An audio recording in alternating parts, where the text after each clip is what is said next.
چونکہ استقبال رمضان شریف کا یہاں عنوان لکھا گیا ہے تو ایک دو بات میں عرض کرنا چاہتا ہوں. میں بڑی تھوڑی تقریر کرنے کا عادی ہوں. آپ لوگوں کی محبتیں اور پھر یہ کہ جس شدت سے آپ لوگ منتظر تھے اور جس پیار سے آپ لوگ یہاں آئے، ایک آدھ بات رمضان شریف کے حوالے سے میری خاص خواہش ہے اور میری یہ خاص اپیل ہے. وہ میں ابھی سے لوگوں کو سن رہا ہوں کہتے ہوئے کہ روزے بڑی گرمی کے آ رہے ہیں. وہ خدا کے بندے تو نیت تو کر، تو ارادہ تو کر. رمضان شریف میں 3-4 چیزوں کا خاص خیال رکھنا ہے ہم نے. خاص ایک تو رمضان شریف میں قرآن پاک سے خاص محبت فرمائیں. شہر رمضان الذی انزل فیہ القرآن، خاص محبت. الحمدللہ ہمارے ہاں قرآن کے عالم بھی موجود ہیں، حافظ بھی موجود ہیں، بلکہ مسجدیں کم ہوتی ہیں، حافظ زیادہ ہوتے ہیں. یہ دیکھ لیں، یہ مدارس کی خدمات ہیں اللہ کے فضل سے. قراء بھی ہیں، سب کچھ ہے. اب ضرورت ہے قرآن پاک سے محبت کرنے والوں کی. ہر نقیب، ہر خطیب یہ کہہ رہا ہے کہ سارا قرآن حضور کی تعریف ہے، کہتے ہیں نا جی. تو چاہیے نا کبھی کبھی رکا آئے محفل سے کہ جناب ہمارا دل کر رہا ہے ہمیں سورہ رحمان سنائی جائے. کبھی کبھی یہ رکے آتے ہیں نا، فرمائشی رکے، یہ نعت پڑھے. یہ تو جب سب کہہ رہے ہیں یہ حضور کی نعت ہے سارا قرآن، تو کو رکا آنا چاہیے نا. آج سورہ حامیم سجدہ کی تلاوت سنائی جائے، آنے چاہیے نا یہ والے رکے بھی. صحیح کہہ رہا ہوں نا؟ تو خوب ارادہ کریں کہ قرآن مجید سننا ہے. ہم کھڑے رہتے ہیں، ہم کھڑے رہتے ہیں. پاسپورٹ کے دفتر بھی 1.5 گھنٹہ لوگ کھڑے ہیں، شناختی کارڈ کے دفتر میں بھی کھڑے، امیگریشن کی لائنوں میں بھی کھڑے. نیت کریں کہ میں نے جم کے قرآن مجید سننا ہے. اور جس مسجد میں پہلی تراویح شروع کریں کوشش کریں کہ ساری تراویح اسی میں پڑھی جائے. اور خاص ذوق کے ساتھ. خاص پنجاب میں ایک گاؤں تھا، تو اس میں نا ایک دفعہ ایک بالکل عام سادہ سا آدمی دکاندار تھا، تو اس کا انتقال ہو گیا تو اس کی قبر سے خوشبو آنے لگی. تو اگر پیر صاحب ہوتے پھر تو بچوں کی موج لگ جاتی. کیا بات ہے بھئی، اتنی کرامت. عام سادہ آدمی تھا، قبر سے خوشبو آنے لگی. لوگ پہنچ گئے، معلومات کی، گھر تک گئے. کہا کوئی مطلب ٹھیک ہے داڑھی شریف تھی، نمازی تھا، لیکن کوئی ایسی خاص چیز ہم نے نہیں دیکھی. تو اس کے گھر والے بتانے لگے کہ نا قرآن مجید نہیں پڑھا ہوا تھا. بوڑھا آدمی تھا لیکن قرآن مجید سے عشق کرتا تھا. کئی گھنٹے قرآن مجید کو وضو کر کے اپنے پاس رکھتا اور پھر انگلیاں چلاتا اور کہتا میرے مالک نے میرے لیے جو بھی فرمایا ہے حق اور سچ ہی فرمایا ہے. اسے چومتا، پیار کرتا. اللہ نے یہ اعزاز دیا کہ اگر انتقال ہوا تو قبر کی مٹی سے بھی خوشبو آنی شروع ہو گئی.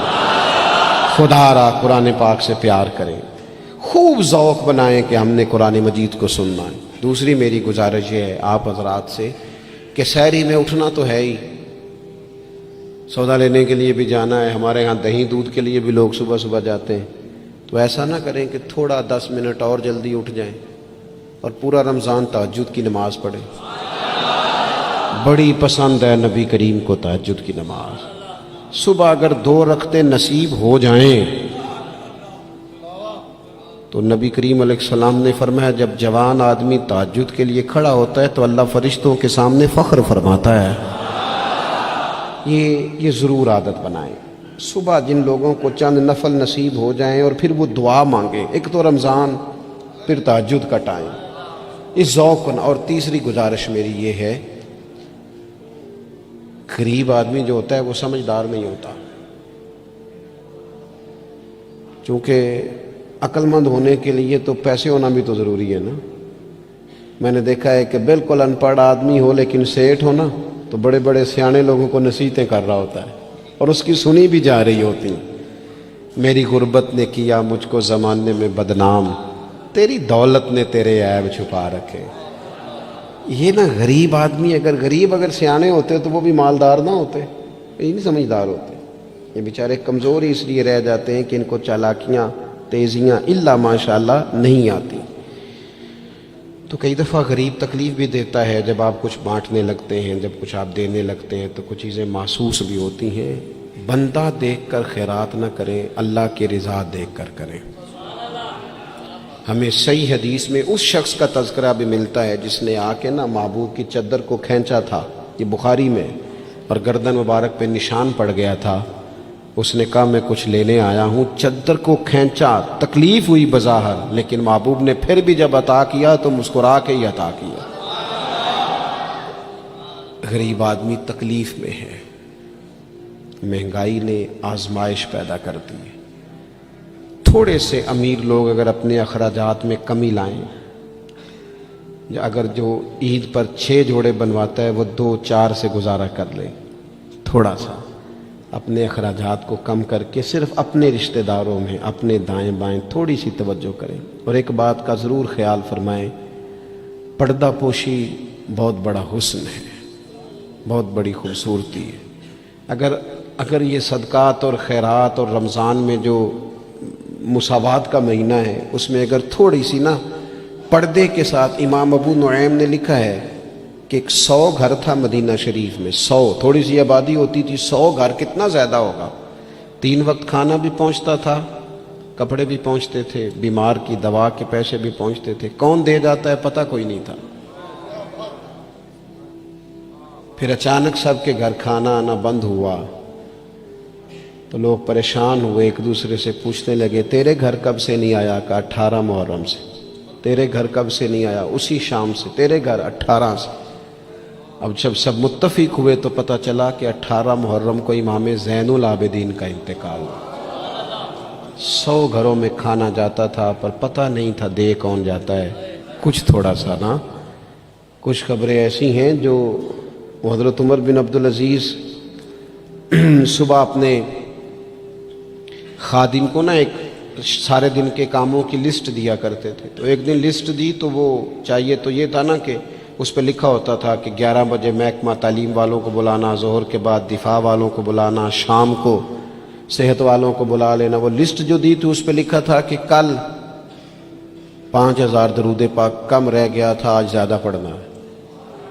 وہ فلاں بیوہ کے گھر میں راشن پہنچانا ہے۔ وہ 2-3 لائنیں ابھی پڑھی تھیں کہ وہ حضرت نے چھین لی، فرمایا یہ تو میری ذاتی ہے۔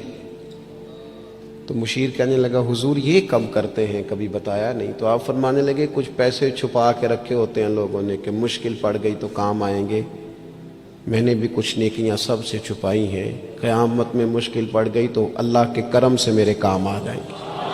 موجود نہ ہو تو زندگی کا وقت گزرے بھی تو ذرا پھیکا پھیکا گزرتا ہے،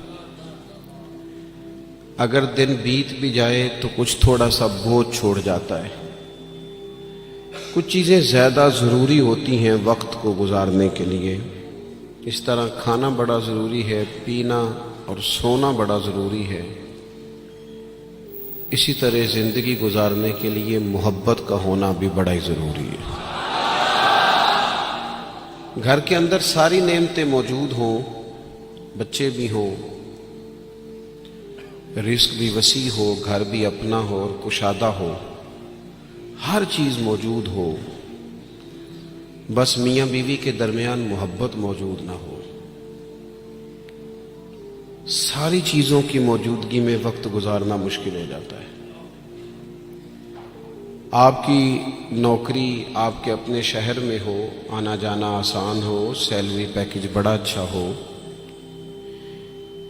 لیکن جس جگہ آپ ڈیوٹی کرتے ہیں، جاب کرتے ہیں، وہاں جو ارد گرد لوگ رہتے ہیں ان سے محبت کا رشتہ نہ ہو تو ساری سہولیات کے باوجود وہاں جانے کو طبیعت نہیں چاہتی۔ اور میں نے دیکھا ہے کہ اگر کسی جگہ کام کرنے والوں کے بیچ آپس میں محبت کا رشتہ ہو جائے تو لوگ ترقی نہیں لیتے، کہتے میں یہی ٹھیک ہوں، مجھے ترقی نہیں لینی، میرا ذرا دوستوں سے دل لگا ہوا ہے۔ محبت زندگی کی بڑی اہم ضرورت ہے۔ ہم نے یہ کیا ہے کہ کچھ تو ہمارا خارجی ماحول ہمارے اوپر اثر انداز ہوا ہے، اور کچھ ہم نے لوگوں کے رویوں کو دیکھ دیکھ کر اپنے بھی رویے تبدیل کر لیے۔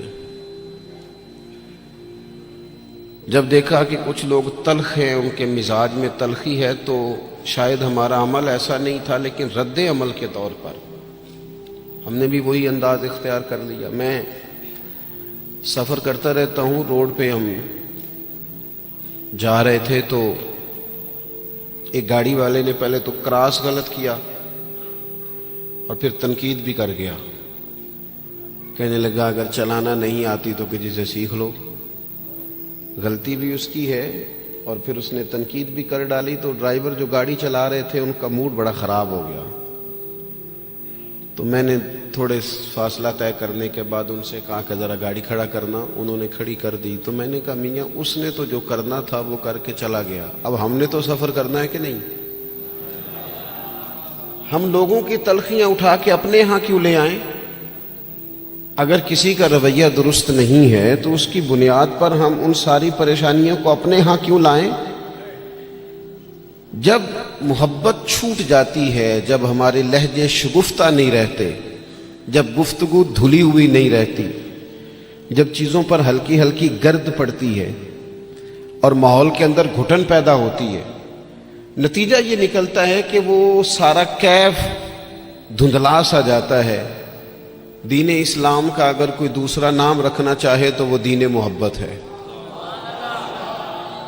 ہمیں یہ کہا گیا ہے کہ تم ٹوٹ کر پیار کرو. کس سے؟ اللہ تعالی سے. والذین آمنوا اشد حبا للہ. فرمایا وہ لوگ جو ایمان لے آئے وہ اپنے رب سے شدید محبت کرتے ہیں. شدید پیار کرو اپنے مالک سے, شدید. یہ جو شکر ہوتا ہے نا, شکر, یہ اللہ کی محبت پیدا کرتا ہے. اور یہ جو شکوہ ہوتا ہے نا, یہ اس محبت سے دور لے جاتا ہے. یہ جو صبر ہوتا ہے نا, یہ اللہ کے فیصلوں پر راضی رہنے کا حوصلہ دیتا ہے. انسان ساری تکلیفوں کو اپنے مالک کی جانب سے جب سمجھتا ہے, صبر کرتا ہے, تو اس میں حوصلہ, طاقت اور ہمت آتی. وہ اللہ تعالیٰ کی محبت میں جب اس کو پوری طرح برداشت کرتا ہے تو اس کے اندر اللہ کی محبت آتی ہے. اللہ کی تقسیم ہے, کسی کو امیر بنایا, کسی کو مالی طور پر وہ گنجائش نہ دی. جب رب سے پیار ہوتا ہے نا تو پھر انسان کہتا ہے جو اس نے میرے حق میں بہتر سمجھا تھا مجھے عطا کر دیا. یہ جو صوفیاء ہے نا, صوفیاء, ہمارے ہاں تو بعض چیزوں کا مطلب بھی بالکل الٹ دیا گیا ہے. صوفی کی صرف یہ ذمہ داری نہیں تھی کہ بابا صاحب بیٹھے ہیں تو آپ جائیں گے تو بے اولاد ہیں تو فوراً دعا کریں گے تو اولاد ہو جائے گی. ان کی فقط یہ ڈیوٹی نہیں تھی کہ وہ تعویذ دیں گے تو کام چل جائے گا. یہ بھی وہ کریں گے, لیکن اہل تصوف کی تو اصل ذمہ داری یہ تھی کہ راہ سلوک کے مسافر جب ان کے پاس آئیں اور آ کے کہیں کہ پریشان بھی ہوں, مقروض بھی ہوں, بے اولاد بھی ہوں, بیمار بھی ہوں, تکلیف میں بھی ہوں, جب لوگ اپنے دکھ سنائیں تو وہ ان کے لیے دعا بھی کریں اور ان کے دل میں اللہ رسول کی محبت ایسی پیدا کریں, ایسی پیدا کریں کہ بندہ رب کی رضا پہ راضی رہنا سیکھ جائے. محبت جو ہے نا, محبت یہ مداوع ہے. خواجہ نظام الدین صاحب محبوب الہی رحمت اللہ علیہ کے مرید نے پوچھا کہ حضرت حالات بڑے خراب ہیں, لوگ بڑا تنگ کرتے ہیں, رشتہ دار بھی ستاتے ہیں, دوست بھی بے وفائی کر جاتے ہیں, مخلص ہو کے چلتے ہیں لیکن سامنے سے نتیجہ کچھ نہیں نکلتا. حضور ان مسائل کا کوئی حل؟ تو حضرت فرمانے لگے ان کا حل یہ ہے کہ تو محبت کرنی شروع کر دے. تو سارے مرید بسم اللہ کہہ کے بات قبول نہیں کرتے. کچھ کے پاس کئی جواب بھی ہوتے ہیں, وقتی طور پہ ہاں کر بھی جائیں لیکن اپنے اندر سے وہ جھگڑا بھی کر رہے ہوتے ہیں. تو اس نے کہا حضور وہ بات تو آپ کی ٹھیک ہے, لیکن اگر محبت سے حل نہ ہو مسئلہ تو میں تو پھر محبت کروں گا, لیکن اگر اس سے حل نہ ہو تو حضرت فرمانے لگے نسخہ یہی ہے, اگر حل نہ ہوا تو ذرا خوراکیں زیادہ کر دینا, ذرا تھوڑا سا اس میں اضافہ کر دینا, 2 ٹائم کی بجائے 3 ٹائم کر لینا محبت, پھر 6 ٹائم کر لینا. اسی کو بڑھانا ہے نسخہ. ہم نا جب تک محبت میں کامل نہیں ہوتے. آپ دیکھیں نا, داتا صاحب نے ایک جملہ لکھا ہے. داتا صاحب فرماتے ہیں یہ جو محبوب ہوتا ہے نا اس پر غصہ نہیں آتا, اور جس پر غصہ ہے وہ محبوب نہیں ہوتا. محبوب پر غصہ نہیں آتا۔ فرماتے ہیں جب رب رسول محبوب ہو جاتے ہیں نا تو پھر سخت احکام بھی بندہ بڑی دل جمی کے ساتھ قبول کرتا ہے۔ اور اس کے لیے ذرا تھوڑا سا کیا کہا رسول پاک علیہ السلام نے؟ ہمارے کریم محبوب علیہ السلام نے ہمیں کہا کہ تکمیل ایمان کی شرط یہ ہے کہ تم ہر چیز سے بڑھ کر اپنے نبی سے محبت کرو۔ ہمیں نہ پہلے اس پر غور کرنا ہے، اس پر پوری توجہ کرنی ہے، اس بات پر کہ ہمارے دلوں میں محبت کی وہ کیفیات، ہم ساری چیزوں کا حل تقریروں سے چاہتے ہیں۔ تقریریں بھی بڑا اثر کرتی ہیں، بڑا فائدہ کرتی ہیں، پر لیکن جو اثر کیفیت کرتی ہے نا، کیفیت، آپ کا کوئی اپنا رو رہا ہو تو اسے دیکھ کر خود بخود آنسو آ جاتے ہیں۔ آپ کا کوئی بچہ خوش ہونا تو اسے دیکھ کر خود بخود طبیعت خوش ہو جاتی ہے۔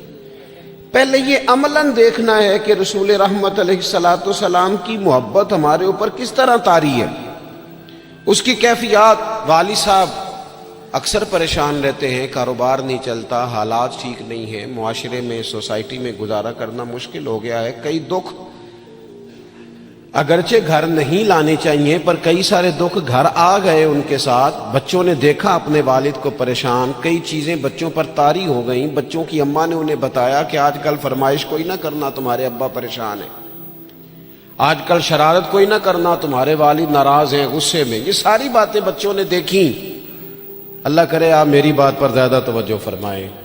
بڑا اچھا نسخہ دیا تھا حضرت قبلہ مفتی صاحب نے کہ کبھی کبھی موبائل چھوڑنے بھی چاہیے۔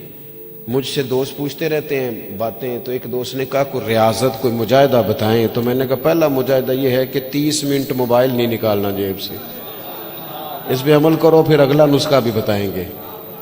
لیکن وہ بھی بس مسکرائے تھے، جس طرح صرف آپ بھی مسکرائی ہیں نا، خالی اتنا ہی کیا تھا انہوں نے بھی جتنا کو آپ نے کیا ہے، اور پھر اس کے بعد انہوں نے وہی کیا جس کی مجھے اب بھی امید ہے کہ یہ مجاہدہ مشکل کام ہے میاں، اور بھی غم ہے زمانے میں اس موبائل کے سوا۔ تھوڑی توجہ کریں، چند ایک گزارشات کرنی ہے آپ سے، آپ غور کریں گے میری بات پر۔ کئی قسم کی پریشانیاں ہمارے گھر آ جاتی ہیں، ہمارے بچے اس کا شکار ہوتے ہیں اور اس تکلیف اور اس درد اور اس کس کو محسوس کرتے۔ تو کبھی ایسا بھی تو ہونا کہ رات کو اچانک والد رو پڑے اور جب اس کی آنکھوں میں پوری طرح آنسو بہہ جائیں اور اس کی ہچکیاں بندھ جائیں تو بچے اکٹھے ہو کے اپنی والدہ سے پوچھیں والد کو کیا ہے؟ اس پریشانی میں اور اس انداز میں تو ہم نے کبھی نہیں دیکھا، کاش کبھی ایسا ہونا۔ اور جب بچے اصرار کریں تو والدہ کہ بیٹا تمہارے والی بات نہیں، اماں بتائیے ابا کو کیا ہے؟ تو ماں درد سے کہے بیٹا تمہارے والد کو نا نبی کریم کا مدینہ یاد آتا ہے، ان کو حضور کا شہر مبارک یاد آتا ہے۔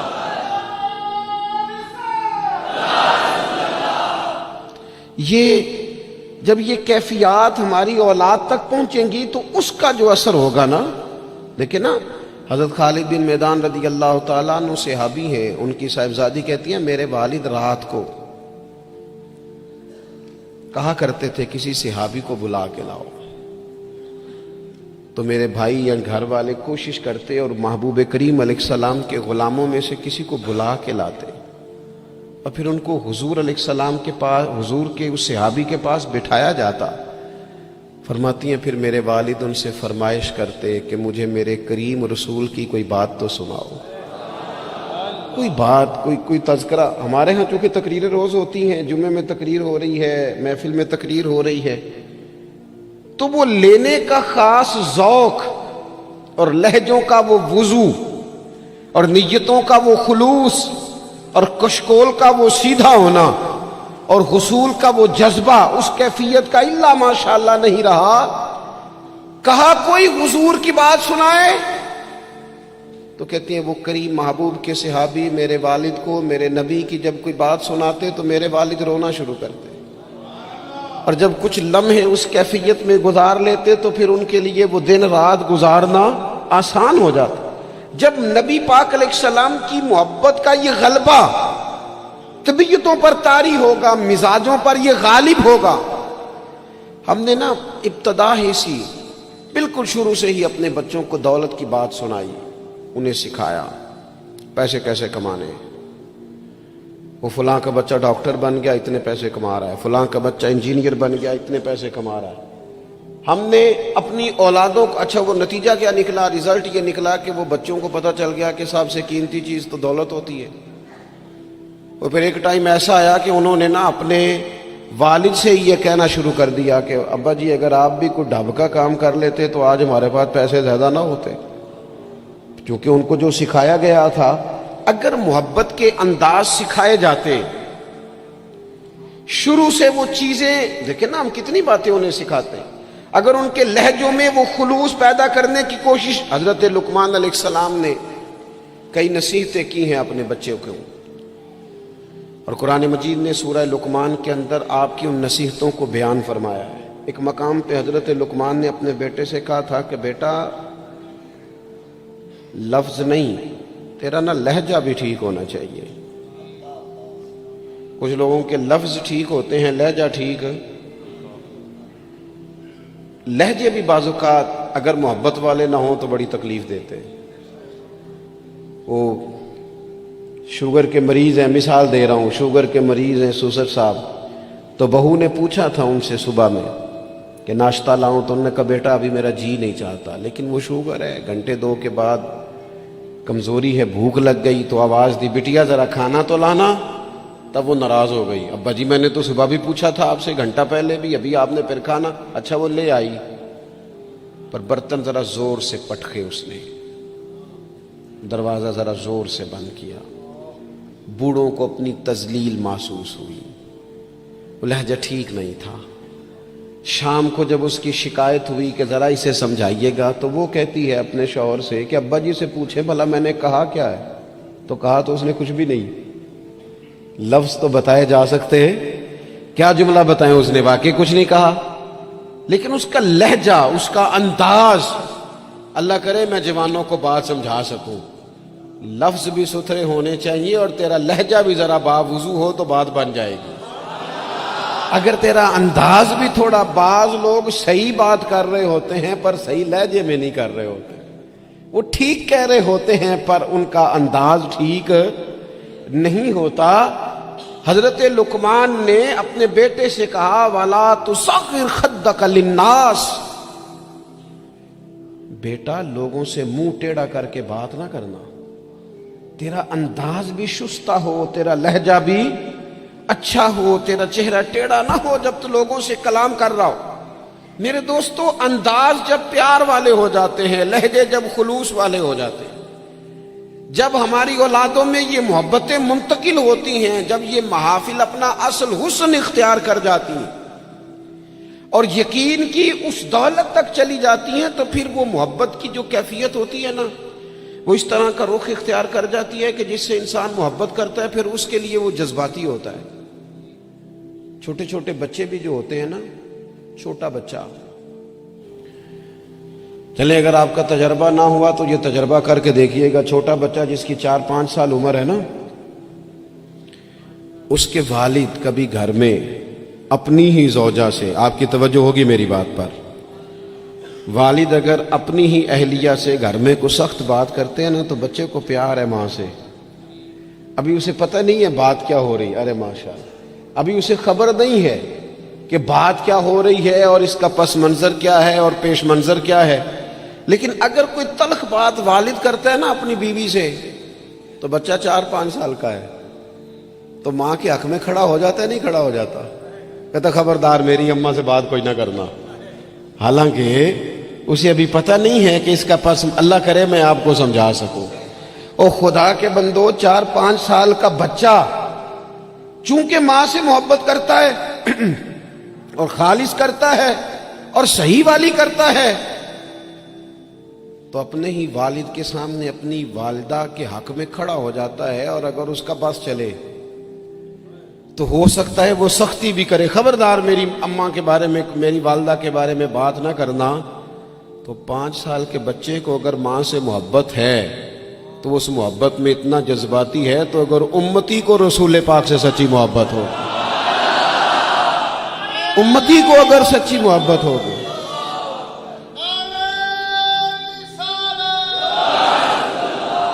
وہ ڈاکٹر اقبال سے نا